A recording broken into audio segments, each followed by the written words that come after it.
Assalamualaikum warahmatullahi wabarakatuh dan selamat pagi pada pelajar semua.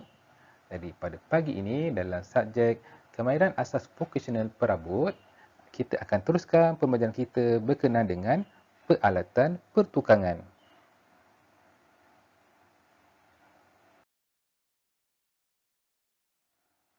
Baiklah pelajar, peralatan pertukangan kita boleh bahagikan kepada dua, iaitu alatan tangan, yang kedua mesin mudah alih.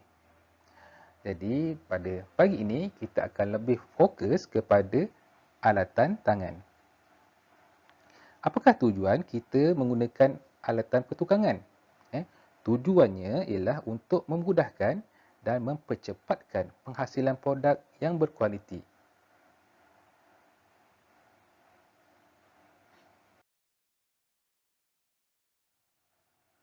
Baiklah pelajar, apakah itu alatan tangan? Alatan tangan? Alatan tangan ialah peralatan yang menggunakan fizikal manusia. Maknanya kita tidak memerlukan tenaga elektrik ataupun motor untuk menggerakkannya. Maknanya kita menggunakan sepenuh tenaga fizikal manusia untuk menggunakan dalam proses pembuatan perabot.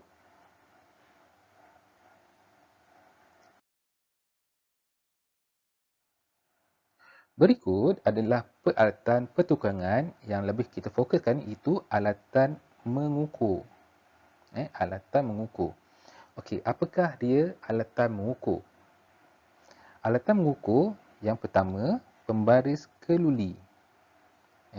Pembaris keluli ini digunakan untuk mengukur dan membuat garis lurus pada suatu benda kerja. Yang kedua, sesiku L. Sesiku L. Kalau pelajar lihat kat sini, macam huruf L kan? Ni huruf L. Jadi kita panggil dia sebagai sesiku L. Apakah kegunaannya? Kegunaannya ialah untuk menguji ketepatan sudut dan kerataan benda kerja. Seterusnya,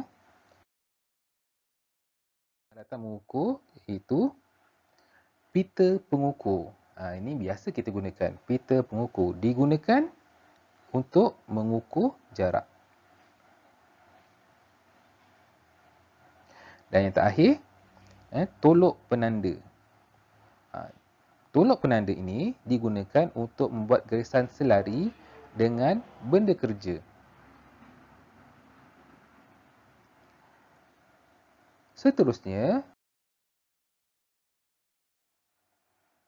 Seterusnya, alatan memotong. Mari kita lihat apakah alatan memotong. Okay, yang pertama, gergaji puting. Gergaji puting ini digunakan untuk mengerat benda kerja secara lurus. Dalam bengkel gergaji puting ni, kalau pelajar-pelajar perasan, atas ni ada besi keras. Besi keras supaya gergaji tu tak boleh nak beralun ataupun bengkok semasa menggergaji. Yang kedua, gergaji kerat. Digunakan untuk mengerat kayu melintang ira. Ini gergaji kerat. Yang ketiga,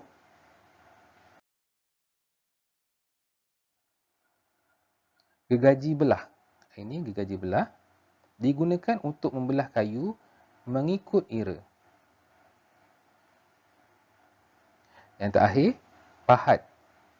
Pahat digunakan untuk membuat lubang tanggam dan meratakannya.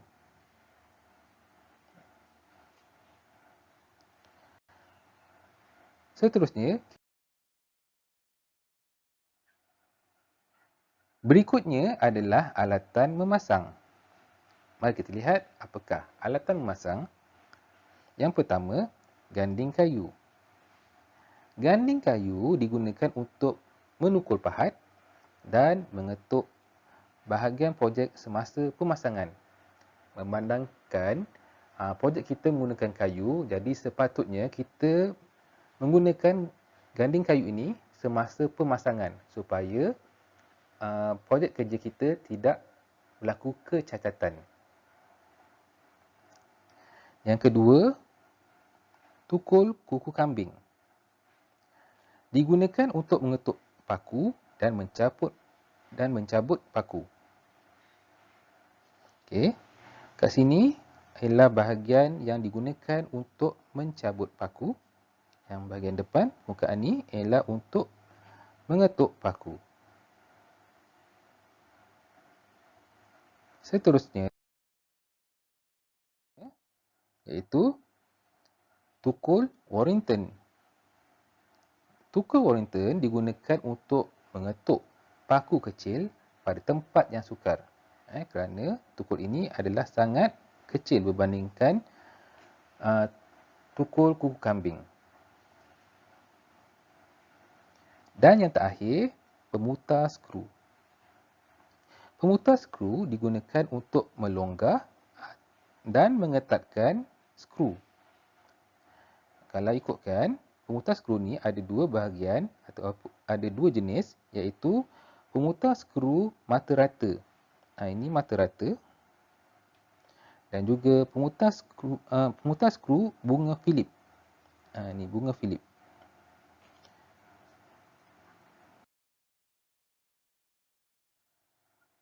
Sekian saja pembelajaran kita pada pagi ini. Hingga berjumpa kembali. Assalamualaikum warahmatullahi wabarakatuh.